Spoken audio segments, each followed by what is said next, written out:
तो सीधी शुरुआत करते हैं कि बिहार में चुनाव होने वाले हैं। बिहार क्या बोल रहा है? मेरा पहले भी यही सवाल था, आज भी यही सवाल है। बिहार क्या बोल रहा है? आज जब मैं समाज संघ का स्वयंसेवक भी रहा, 50वें में संघ का स्वयंसेवक बना। आज भारतवर्ष में 50 के स्वयंसेवक कितने होंगे ये भी खोजना चाहिए संघ परिवार को।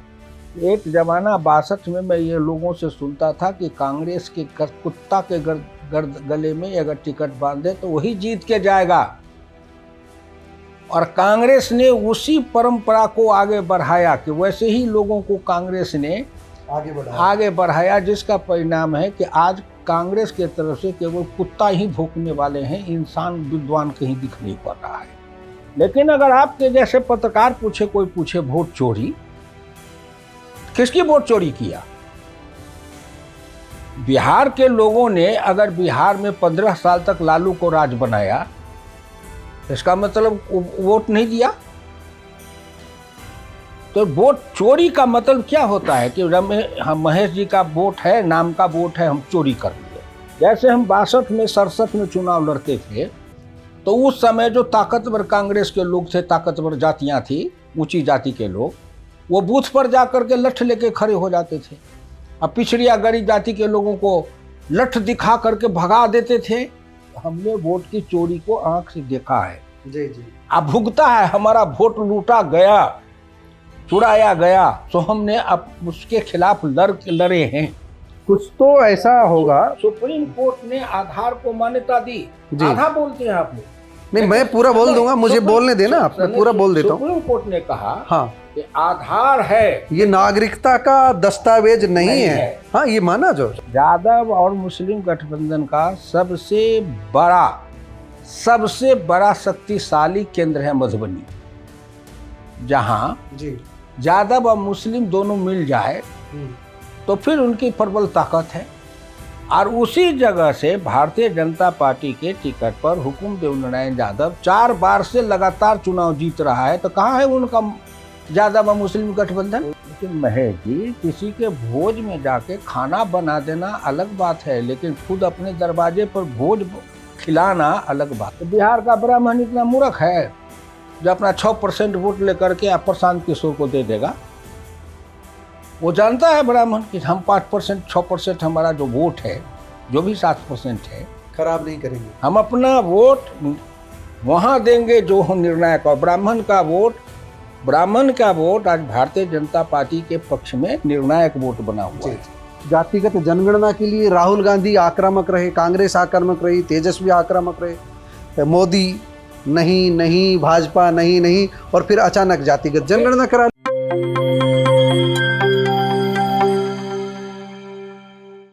प्यारे दोस्तों, सादर अभिवादन। मैं हूं महेश कुमार वैद्य और आप देख रहे हैं एनजेपी हरियाणा। दोस्तों, आज जो हम बातचीत करने जा रहे हैं वो बिहार को लेकर के बातचीत करने जा रहे हैं, और ये बातचीत आपको एनजेपी हरियाणा पर भी दिखाएंगे, एनजेपी इंडिया पर भी दिखाएंगे। आप इस बातचीत में बिहार से जुड़ी राजनीतिक की जो बारीकियां हैं वो समझाने का प्रयास करेंगे। और हमारे साथ बिहार के लिए विशेष चर्चा में मौजूद हैं हुकुमदेव नारायण यादव, पूर्व केंद्रीय मंत्री, किसान नेता और बिहार की रग रग से वाकिफ। वो मधुबनी में जाते हैं, दिल्ली में उनका मन कम लगता है, बार बार मधुबनी में जाते हैं। खेती किसानी वहाँ पर आज भी जो है, खेतों में जाना नहीं भूलते हैं। मेरे पास कई बार इनकी वहाँ की वीडियो फोटोज आती रहती है कि अब फसलों में क्या चल रहा है, अब किसान हित में क्या हो रहा है। राम मनोहर लोहिया हमेशा याद रहते हैं और किसान हमेशा याद रहते हैं। तो आज हम इनसे बिहार की चर्चा करने के लिए दिल्ली आवास पर पहुंचे इनके पास, और आज इनसे हम बिहार को लेकर के चर्चा करेंगे। आपका बहुत बहुत धन्यवाद, समय दिया हुकुमदेव जी। धन्यवाद। तो सीधी शुरुआत करते हैं कि बिहार में चुनाव होने वाले हैं। बिहार क्या बोल रहा है? मेरा पहले भी यही सवाल था, आज भी यही सवाल है। बिहार क्या बोल रहा है? देखिए, मैं सबसे पहले बिहार के प्रबुद्ध नागरिक और मतदाताओं और युवा शक्ति को अभिनंदन करता हूँ, नमन करता हूँ। लोकतंत्र में मतदाता ही निर्णायक है, और मतदाता जितने जागरूक होंगे, लोकतंत्र उतना शक्तिशाली बनेगा। मैं 60 में ग्राम पंचायत का प्रधानी का चुनाव लड़ा था और 1962 में विधानसभा का चुनाव साइकिल से लड़ा था। अब देश में या बिहार अब तो बदलाव आ गया, 62 में साइकिल चला के चुनाव लड़ा। देश में और बिहार में 62 में विधानसभा का चुनाव लड़ने वाले कितने लोग आज भी राजनीति में सक्रिय हैं, वो खोजे लोग। बड़ी मुश्किल से गिने चुने नजर आएंगे। और साइकिल से जो आदमी विधानसभा का चुनाव लड़ा और आज तक राजनीति की यात्रा में जो एक्टिव कह सकते हैं, सक्रिय कह सकते हैं, जो 64-65 साल से निरंतरता है मेरे कितने बार सांसद रहे आप, कितनी बार विधायक? हम 3 बार विधायक रहे जी जी, 6 बार सांसद रहे। बहुत बड़ा सफरनामा है, राजनीति का बहुत बड़ा सफर है। 2 बार ग्राम पंचायत के प्रधान रहे, 1 बार ब्लॉक के प्रधान रहे, 1 बार जिला परिषद के अध्यक्ष रहे। तो लोकतंत्र की जो सबसे निचली सीढ़ी है ग्राम पंचायत, जी जी, उस सीढ़ी पर से मैंने यात्रा प्रारंभ की और लाल किला तक, शिखर तक आया। जी जी, मेरी राजनीति की यात्रा है सतह से शिखर तक, जवाहरलाल से लेकर नरेंद्र मोदी तक, बिहार में डॉक्टर श्री कृष्ण सिन्हा से लेकर के नीतीश कुमार तक। जी जी, अब इतने बीच में जितने प्रधानमंत्री हुए, मुख्यमंत्री हुए, जो भी राजनीतिक घटना घटित हुई, मैं सबको नजदीक से देखा, अनुभव किया, सबका प्रत्यक्षदर्शी हूँ और उसमें किसी न किसी रूप से मैं सहभागी हूँ। जी जी, बनाने में, बिगाड़ने में जी जी, सहभागी रहा हूँ। जी जी, और जब मैं समाज संघ का स्वयंसेवक भी रहा, 50 में संघ का स्वयंसेवक बना। आज भारतवर्ष में 50 के स्वयंसेवक कितने होंगे ये भी खोजना चाहिए संघ परिवार को, कि मैं 50 का स्वयंसेवक हूँ। 1950 में मैं शाखा में जाता था और तब से मैं नियमित रूप से गुरुदक्षिणा देते रहा। चाहे मैं समाजवादी आंदोलन में था तब भी गुरुदक्षिणा समय पर। लेकिन संघ तो कहता ही है भाई किसी विचारधारा में रहो, हम बाध्य नहीं करते, कांग्रेसी भी आओ तो संघ में स्वागत है। बस तो मैं उसका उदाहरण हूँ। मैं उदाहरण हूँ कि जनसंघ के विरुद्ध में चुनाव लड़ता था और जो स्वयंसेवक होते थे वो जनसंघ के उम्मीदवार के बदले में मेरा समर्थन करते थे। जो स्वयंसेवक होते थे वो कहते थे वो तो पार्टी है।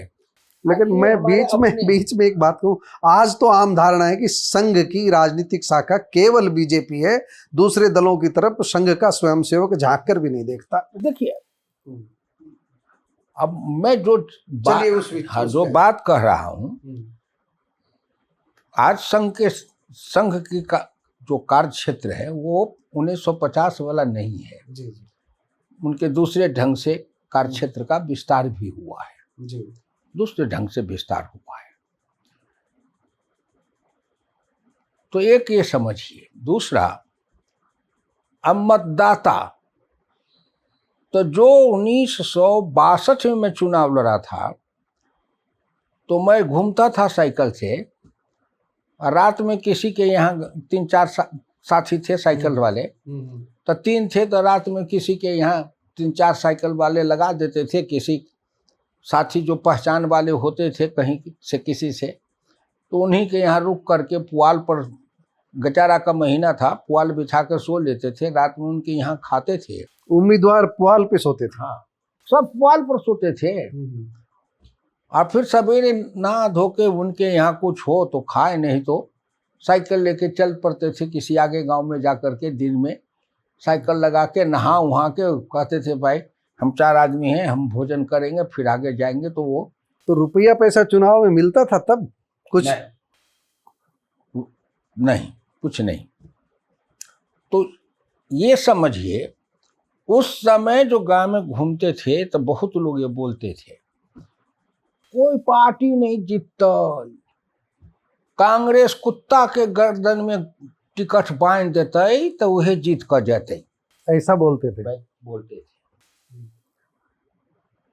तो मैं किसी प्रसंग में अपने पार्टी के किसी नेता को पत्र लिखा। एक जमाना 62 में मैं ये लोगों से सुनता था कि कांग्रेस के कुत्ता के गले में अगर टिकट बांधे तो वही जीत के जाएगा। और कांग्रेस ने उसी परंपरा को आगे बढ़ाया कि वैसे ही लोगों को कांग्रेस ने आगे बढ़ाया, जिसका परिणाम है कि आज कांग्रेस के तरफ से केवल कुत्ता ही भौंकने वाले हैं, इंसान विद्वान कहीं दिख नहीं पड़ रहा है। लेकिन बिहार में कांग्रेस तो मुख्य धारा की भूमिका में है नहीं, वहां तो राजद है, एनडीए का जो कुनबा है ही, मतलब भारतीय जनता पार्टी और नीतीश बाबू। तो अब जो दोनों को जो हम देखें, एक तरफ एनडीए है, एक तरफ इंडिया गठबंधन है, तो इसको लेकर के हम जानना चाह रहे हैं कि बिहार क्या बोल रहा है। और फिर आप तो कहते हैं कि कांग्रेस मुख्य धारा में है ही नहीं, तो भारत का जो हृदय प्रदेश है हिंदी बिहार में नहीं है। भारत का अभी तो राहुल गांधी यात्रा करके आए। भारत का जो हृदय प्रदेश है हिंदी उर्दू इलाका, जी जी, इसमें कहीं कांग्रेस नहीं है। भारत का जो हृदय प्रदेश है, गंगा जमुना का जो मैदानी इलाका, हृदय प्रदेश, जी जी, हृदय में तो है, मध्य प्रदेश में तो है, पर बिहार उत्तर प्रदेश में नहीं है। मध्य प्रदेश में है, पावर में नहीं है ना कहीं। पावर तो अब दे ही रहे। जी जी, हाँ, पावर की बात मैं कर रहा हूँ जी, सत्ता की बात कर रहा हूँ। हाँ, सत्ता में नहीं है, कहीं नहीं है ना कहीं नहीं। हिमाचल में है जी, आके जाके वहां तेलंगाना में है। जो भारत का जो हृदय प्रदेश है, जी जी, जहां कभी कांग्रेस का झंडा लहराता था, आज वहां कांग्रेस का प्रताप नहीं है सूझ का। ठीक बात है। आज वो सहारे पर है, सहारे पर है। दूसरी बात, आज जो बिहार को कहिए या देश भर में कहिए, लालू परिवार बिहार में है जी, 15 साल तक सत्ता में रहा, जी 15 वर्ष तक लालू का राज रहा। जी जी, उत्तर प्रदेश में मुलायम सिंह है, लगभग 15 साल तक उनके परिवार के हाथ में शासन रहा। मायावती उसी बीच में है, ये सब प्रतापी लोग सब उसी बीच में। हरियाणा में देवीलाल जी का परिवार का प्रताप है, उसी बीच में महाराष्ट्र में शरद पवार का प्रताप है। अब मैं आपको दूसरी बात कहता हूं कि ये बिहार इतनी दूर में देश के अंदर जो भी थे वो ज्यादा सभी किसान या पिछड़े परिवार के थे या दलित परिवार के। जी जी, दलित थे या पिछड़े थे, किसान थे। 15 साल तक लालू, 15 साल मुलायम, 15 साल से ज्यादा मायावती, 15 साल देवीलाल का परिवार, 15 साल शरद पवार का परिवार, 15 साल से ज्यादा वो ठाकरे का परिवार, आप सब कहो। जी जी, और 15 साल मुख्यमंत्री की कुर्सी पर नरेंद्र मोदी गुजरात। जी, तो 15 साल नरेंद्र मोदी गुजरात के मुख्यमंत्री से यात्रा करके आज लगभग 15वां साल पूरा करेगा भारत के प्रधानमंत्री तक। 30 साल की यात्रा है जी। और बाकी सभी उसी समय। तो आपको नहीं लगता मोदी जी राज्यों में जो इतने बने, जी, उसमें से कोई निकले क्या राष्ट्रीय स्तर के नेता?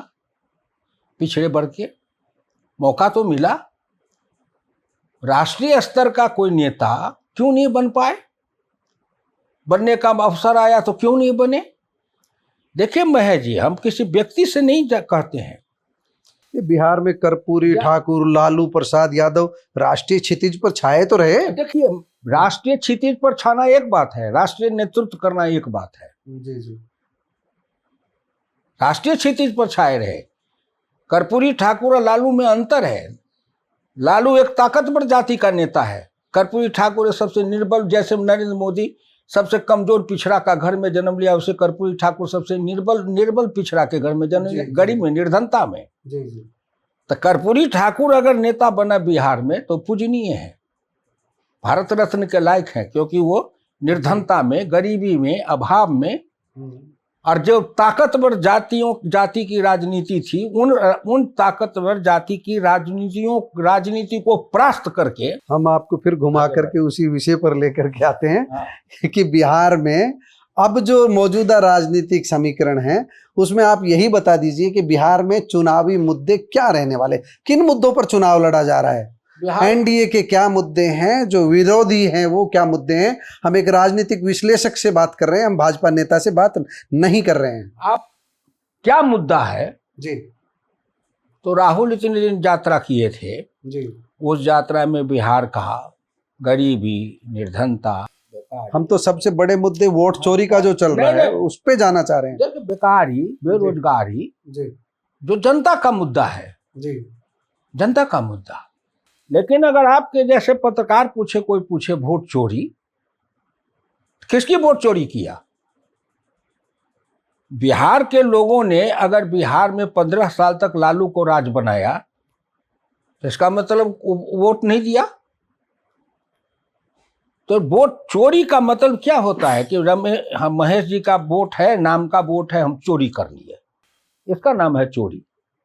जी जी दूसरे के वोट को चोरी करना। जी जैसे हम 62 में 67 में चुनाव लड़ते थे तो उस समय जो ताकतवर कांग्रेस के लोग थे, ताकतवर जातियां थी, ऊंची जाति के लोग, वो बूथ पर जाकर के लठ लेके खड़े हो जाते थे। अब पिछड़ी या गरीब जाति के लोगों को लठ दिखा करके भगा देते थे। आप बूथ पर बैठ जाते थे, पुलिस के बल पर सब बैलेट पेपर छाप के बक्सा में डाल लेते थे। उसको कहते हैं हमने वोट की चोरी को आंख से देखा है। जी जी अब भुगता है, हमारा वोट लूटा गया, चुराया गया, तो हमने अब उसके खिलाफ लड़े हैं, स्ट्रगल किया, संघर्ष किया, उसको कहते हैं वोट चोरी। जो विशेष पुनरीक्षण जो चल रहा है अभी मतदाता सूचियों का, उसको लेकर के आप क्या कहेंगे? चुनाव आयोग को लेकर के जो ये बताइए कि चुनाव आयोग मतदाता सूची का पुनरीक्षण कर रहा है ना? जी जी उस वोटर लिस्ट में जितने लोग हैं वोटर, जी इससे पहले तो वही लोग वोट गिराए हैं, जी वही लोग गिराए थे ना। जी जी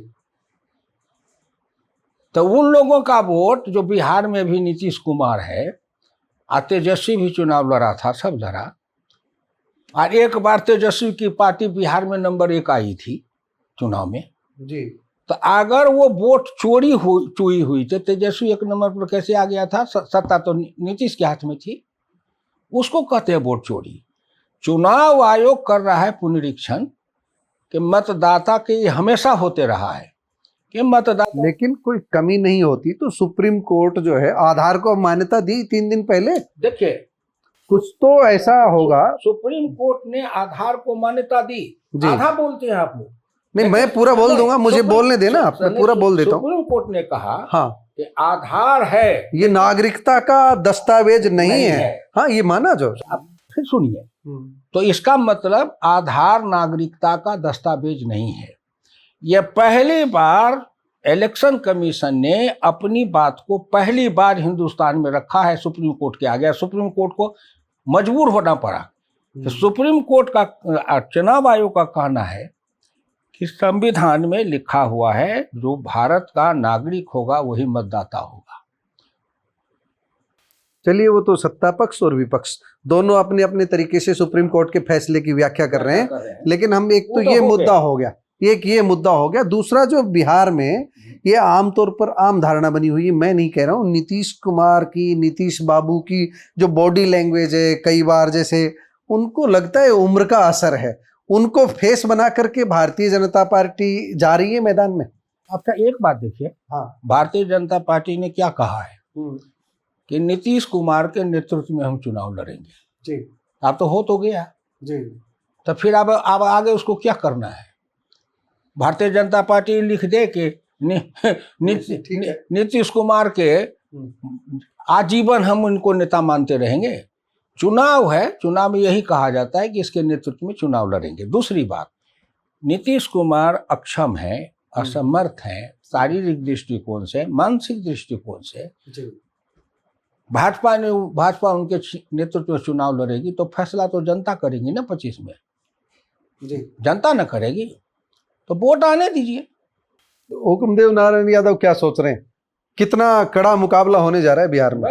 मैं कहता हूँ न कड़ा मुकाबला, न ढीला मुकाबला, न कोई मुकाबला की बात नहीं मैं करता। तो जो अब की बार पहली बार जातिगत जनगणना का जो आदेश हुआ है, उसके बाद बिहार में पहला चुनाव होगा। कांग्रेस का, तेजस्वी यादव का ये बड़ा मुद्दा था। अभी भी जो ओबीसी का जो वोट बैंक है, जिसकी दावेदारी पर कांग्रेस और ये तेजस्वी यादव ये बात करते हैं, यादव मुस्लिम जो समीकरण बना करके बात करते हैं, इसका मुकाबला किस तरह एनडीए की जो टीम करेगी, वो क्या मानते हैं? बताइए, यादव और मुस्लिम का जो गठबंधन है वो तो लालू के समय में 90 से बना हुआ है। जी। तो फिर आज क्या उसकी बात कर रहे हैं? लालू उसी गठबंधन के बल पर चुनाव तो 90 से लड़ रहा है जी। कोई आज तो बना नहीं है, आज तो बना नहीं है ना। जी जी। और उसी गठबंधन का यादव और मुस्लिम गठबंधन का सबसे बड़ा शक्तिशाली केंद्र है मधुबनी, जहां जी। यादव और मुस्लिम दोनों मिल जाए तो फिर उनकी प्रबल ताकत है। और उसी जगह से भारतीय जनता पार्टी के टिकट पर हुकुम देवनारायण यादव 4 बार से लगातार चुनाव जीत रहा है। तो कहाँ है उनका यादव और मुस्लिम गठबंधन? तो इस बार अशोक यादव जीते हैं। मैं 3 बार तो मैं जीता और 2 बार अशोक जीता, तो कितना बार हुआ? 5 बार। 5 बार।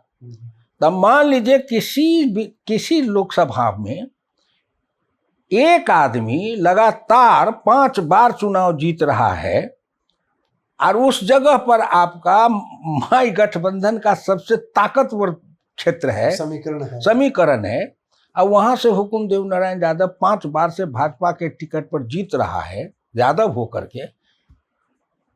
बिहार के लोगों को और सभी जो विश्लेषण करने वाले लोगों को हो, उनकी दृष्टि को सोचना चाहिए इस पर कि कारण क्या है। जी जी। हम आपसे एक सवाल स्वराज पार्टी क्या है प्रशांत किशोर को लेकर के जानना चाहेंगे। प्रशांत किशोर मेरे ख्याल से जो है काफी सक्रिय हैं, कई दिनों से सक्रिय हैं। अभी उनकी पार्टी की बिहार में क्या भूमिका देख रहे हैं आप? तो इस बार जो चुनाव होगा जी, किसान खेत में बाजरा का बीज बो दिया और आप पत्रकार जाके उनसे पूछ रहे हैं कि बाजरा कितना कुंटल होगा एकड़ में जी, तो क्या जवाब देगा? तो अभी प्रशांत किशोर की पार्टी पहली बार है, परफॉर्मेंस आएगी, खेत जोताई कर रहे हैं। उसके बाद चुनाव के समय में बीज चुनाव के समय में उम्मीदवार होंगे, वो बीज होंगे। चुनाव के समय में कैसे कैसे उम्मीदवार उनके चुनाव लड़ेंगे और उसके बाद जो परिणाम आएगा उस पर निष्कर्ष निकलेगा। वैसे प्रशांत किशोर चुनाव के प्रबंधक अच्छे रहे, सब पार्टी के प्रबंधन किए हुए हैं, कोई एक बात नहीं है, बहुतों का प्रबंधन कर दिए हुए हैं। लेकिन महेश जी, किसी के भोज में जाके खाना बना देना अलग बात है, लेकिन खुद अपने दरवाजे पर भोज खिलाना अलग बात। परीक्षा की घड़ी है, उसमें पता लगेगा। जो परीक्षा की घड़ी, पढ़े लिखे हैं, विदेश से पढ़े लिखे हैं, विद्वान हैं, योग्यता है, सब कुछ है, शालीनता है, जो भी है सब कुछ है, अपनी जगह पर है व्यक्तिगत तौर पर। लेकिन राजनीतिक परीक्षाएं तो होती हैं। बिहार में बहुत पार्टियां बनी जी, बहुत पार्टियां बनी अब तक, लेकिन राजनीतिक परीक्षा होगी चुनाव परिणाम के बाद। अब चुनाव परिणाम क्या निकलेगा तो अब अपने से लोग विश्लेषण करते हैं नवंबर के बाद बात कि ब्राह्मण जो है वो ब्राह्मण चला जाएगा। तो बिहार में ब्राह्मण तो 6% है ही, 7%, तो 7% ब्राह्मण उनको वोट दे देगा, उसे राज बना देगा। और एक बात तो भूल जाते हैं लोग हिंदुस्तान में कि डॉक्टर लोहिया कहते थे कि हिंदुस्तान के अंदर एक ब्राह्मण जाति है जिनके अंतःधारा प्रवाहित होती है। कन्याकुमारी में एक ब्राह्मण बैठा हो और कश्मीर में एक ब्राह्मण बैठा हो, दोनों को एक ही प्रश्न करो, उत्तर दोनों से समान मिलेगा, क्योंकि उनकी अंतर्धारा मिलती रहती है। जी जी। तो बिहार का ब्राह्मण इतना मूर्ख है जो अपना 6% वोट लेकर के आप प्रशांत किशोर को दे देगा। वो जानता है ब्राह्मण कि हम 5% 6% हमारा जो वोट है, जो भी 7% है, खराब नहीं करेंगे, हम अपना वोट वहां देंगे जो निर्णायक। और ब्राह्मण का वोट आज भारतीय जनता पार्टी के पक्ष में निर्णायक वोट बना हुआ है। और वो किसी भी, अब हर जात में तो 10, 5, 1%, 2% आदमी की बात तो नहीं की जा सकती, लेकिन जिसको कहते हैं समलक्ष्य समबोध, आज ब्राह्मणों के अंदर समबोध है, समलक्ष्य है। ये भारतीय जनता पार्टी के अलावे हमारे सामने कोई दूसरा राजनीतिक विकल्प नहीं है। अब क्यों है सोच, क्यों है सोच वो जाने नहीं। तो सबसे बड़ा ब्राह्मण विरोधी हुकुम देवनारायण यादव, जिसकी छाया पर ब्राह्मण थूक फेंकते थे, आज मधुबनी में राजी कर लिए। अब मधुबनी में मधुबनी में सेकंड वोट है ब्राह्मण, फर्स्ट मुसलमान, सेकंड ब्राह्मण, थर्ड यादव। कहते हैं आपने माफी मांग ली थी। हम किसी से क्यों माफी मांगने जाएंगे? नहीं, न? माफी मांगने का प्रश्न नहीं है। वोट दे रहा है ब्राह्मण आप। अब क्यों दे रहा है? इसलिए माफी मांगना एक बात है, आदमी के अंदर अपनी रणनीति को बदलना अलग बात है, अलग बात है। जी जी। तो हम जब लड़ रहे हैं मधुबनी में, तो आज मधुबनी में मेरा बेस वोट कौन है? ब्राह्मण है, भूमिहार है, ये दो ताकतवर जाति है। जी जी। अब ब्राह्मण के सबसे ज्यादा संख्या बेनीपट्टी में है, भूमिहार का हरलाखी में है। और 2009 में हम 6 में से 5 कंस्टिट्यूएंसी में चुनाव हार गए थे 8,000 वोट से। अकेले हरलाखी के भूमियार वाला बेल्ट जो क्षेत्र है, वहां से 16,500 का लीडिंग दिया और हम 9,000 वोट से। मतलब ये है कि ब्राह्मण साथ दिए? ब्राह्मण ही नहीं जी, भूमिहार ब्राह्मण दोनों सब। ब्राह्मण, भूमिहार, कायस्थ, राजपूत में कुछ वोट कुछ हो जाता है इधर उधर, लेकिन ये वोट प्लस अति पिछड़ा। जी जी। अति पिछड़ा माने OBC, other than Yadav, other than Kurmi, other than Kushwaha, ये 3 है मेजर। अब तो बिहार में कर भी रखा है जाति का, जो अति पिछड़ा उसमें ले रखा है। आपने फिर कहा गणना का, तो बिहार सरकार ने गणना करा लिया था, गणना। जी जी। तो बिहार सरकार की गणना के मुताबिक जाति का सर्वेक्षण निकला जी। और सभी जाति के नेताओं ने कहा कि गलत है। हम सब कहा, सभी जाति के गलत बताएंगे। मेरी संख्या कम है। तो एक वो हुआ है। दूसरी बात, जो जातीय जनगणना है, जो जनगणना सेंसस जिसको कहते हैं, जी जी। 2011 में जब ये गणना हो रही थी, उस समय सुषमा स्वराज के नेतृत्व में, गोपीनाथ मुंडे के नेतृत्व में भारतीय जनता पार्टी ने लोकसभा की कार्यवाही को कई दिनों तक ठप किया कि जाति की गणना करो। जी जी। तो उस समय मनमोहन सिंह, फिर वो विषय से बदल करके सवाल आएगा, जातिगत जनगणना के लिए राहुल गांधी आक्रामक रहे, कांग्रेस आक्रामक रही, तेजस्वी आक्रामक रहे, मोदी नहीं, भाजपा नहीं, और फिर अचानक जातिगत जनगणना कराने का फैसला कर लिया। जब 1911 में जनगणना हो रही थी जी, मैं उस लोकसभा में था। गोपीनाथ मुंडे, राजनाथ सिंह, मुरली मनोहर जोशी, लाल कृष्ण आडवाणी, सुषमा स्वराज के नेतृत्व में हम कई दिन तक लोकसभा को ठप किए कि इसमें जाति के आधार पर जनगणना हो। जी जी। उस समय कांग्रेस ने कहा कि जाति के आधार पर जनगणना नहीं करेंगे, और उसने कहा कि हम सोशियो इकोनॉमिक जनगणना करेंगे। जी जी। सामाजिक आर्थिक। और सामाजिक आर्थिक जनगणना हुई, उसका रिपोर्ट भी प्रकाशित नहीं हुआ, बंद है, आज तक बंद, प्रकाशित नहीं हुआ। हालांकि उस रिपोर्ट के आंकड़े के आधार पर मोदी अपनी जो नीति बना रहा है, जो कुछ भी राष्ट्रीय स्तर पर, उस आंकड़े का सहारा ले रहे हैं वो। अब बात आई कि जाति जनगणना करो, तो कहते हैं कि मोदी राजी नहीं थे। जब जाति जनगणना की बात हम कर रहे थे, वो तो लोगों के नजर में है नहीं। लेकिन अब अगर मोदी जाति जनगणना इसलिए नहीं कराना चाहते थे कि मोदी उसको जिस रूप में कराना चाहते थे, उसके लिए संपूर्ण सरकारी मिशनरी के आगे पहले डिस्कशन करके कर रहे थे कि इसके जाति जनगणना करे तो इस जनगणना का कोई लाभ मिले, क्योंकि उसमें से कई निकलेंगे। उसी में पहले शुरू हुआ जो रोहिणी आयोग बना, जो जाति के अंदर, जो पिछड़ी जाति के अंदर जो कमजोर जातियां हैं, और आरक्षण का लाभ हिंदुस्तान के शेड्यूल कास्ट हो या ओबीसी हो, तो 3-4 जातियां ताकतवर जातियां हैं, वही आरक्षण का 75-80% लाभ वही ले रही है।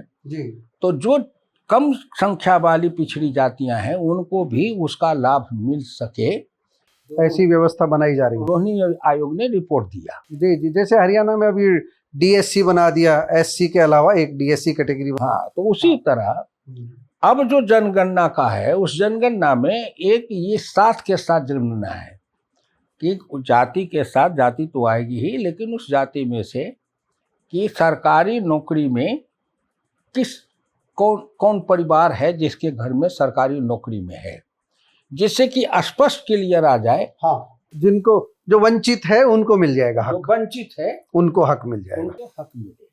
चलिए अब हम समापन की ओर बढ़ते हैं। हमारे एक जिज्ञासा आप आज दूर करेंगे, एक हमारी जिज्ञासा आपसे ये है, आज दूर करेंगे ऐसी उम्मीद है।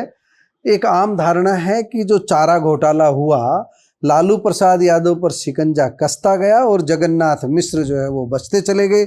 दोनों समान रूप से दोषी थे ऐसा बताया जा रहा है। मैं किसी को दोषी नहीं कह सकता, ना मैं अदालत हूँ। मैं आपसे जानना चाहता हूँ कि ये एक आम धारणा बनी हुई है कि जगन्नाथ मिश्र ब्राह्मण थे, उनको बचाया गया, और लालू प्रसाद यादव पिछड़ी जाति से थे, यादव थे, उनको फंसाया गया। क्या कहेंगे? दोनों पर केस चला, दोनों को सजा हुई, दोनों को सजा हुई। जगन्नाथ मिश्र को सजा हुई तो वो हाई कोर्ट से आए, उनका उस समय हेल्थ ग्राउंड की किस ग्राउंड पर उनको जमानत मिल गई। उनको उनके ऊपर 1 या 2 मामले का था, लालू के ऊपर 4-5 मामले थे, 4-5 ट्रेजरी से जुड़े हुए, क्योंकि उस समय लालू चीफ मिनिस्टर थे जी। जिस समय जगन्नाथ मिश्र जी चीफ मिनिस्टर थे, उस समय लालू लीडर ऑफ अपोजिशन थे जी। तो चारा घोटाला वाले जो लोग कुछ थे वो लालू के पास जाते थे। लालू जगन्नाथ मिश्र जी को चिट्ठी लिखता था उनके लिए। उस चिट्ठी को आधार बना करके जगन्नाथ मिश्र उसको कुछ फेवर कर देते थे। जब लालू चीफ मिनिस्टर बने तो Jagannath Mishra leader of opposition बन गए। तब जगन्नाथ मिश्र जी लालू को इसी तरह चिट्ठी लिखने लगे और लालू उस चिट्ठी पर कार्रवाई करने लगे। दोनों में फर्क महेश जी यही है कि जगन्नाथ मिश्र लंबे समय तक सत्ता चलाए हुए थे, ललित नारायण मिश्रा के भाई थे, उनको राजपाट चलाने का और राजपाट के अंदर अगर कोई किसी तरह की गड़बड़ी हो तो उस गड़बड़ी से निकलने का भी रास्ता निकाल के चलते थे। बुद्धमन्य की चक्रव्यूह में फंसो, लेकिन चक्रव्यूह से निकलने का रास्ता, तो लालू ये रास्ता नहीं जानते थे। लालू ये रास्ता नहीं जानता था। जगन्नाथ मिश्र अपने समय में उस तरह का रास्ता बनाए हुए थे जो कोर्ट में जाकर के वो आया कि नहीं ऐसा है। लालू के पास में वो रास्ता नहीं बनाया। लालू तो आंख मूंद करके मुख्यमंत्री था, कहा कि कौन रोकने वाला है। कोई लोग कहा आपको कौन रोकने वाला है, जो चाहिएगा सो सब होगा। तो जो चाहिए सो सब होगा, इसलिए फंस गए। अब अपनी फिर कोर्ट में जाके जगन्नाथ मिश्र जी को जमानत मिल गई। जी जी। लालू को कोर्ट ने जमानत नहीं दिया। जी जी। तो आप मान लीजिए कि सब कोर्ट में जितने थे सब ब्राह्मणवादी थे, बाकी जितने अफसर थे जांच करने वाले सब ब्राह्मणवादी थे, उसमें तो 30-40 अफसर सब भी पकड़ाया। तो ऐसी बात नहीं है। जी जी। ऐसी बात नहीं है, बुद्धिमानी की बात है, बुद्धिमानी की बात है। ठीक है। एक अपनी उनको बचाव का रास्ता था मिश्र जी के पास, हाँ। लालू के पास बचाव का रास्ता नहीं था। आपने हुकुमदेव नारायण यादव की बिहार के संदर्भ में काफ़ी कीमती बातें सुनी। आपका बहुत बहुत धन्यवाद यादव साहब। अभी चुनाव तक आपको और परेशान करेंगे, फिर आएंगे एक दिन। धन्यवाद। चलिए, बहुत बहुत धन्यवाद, बहुत धन्यवाद, बहुत धन्यवाद।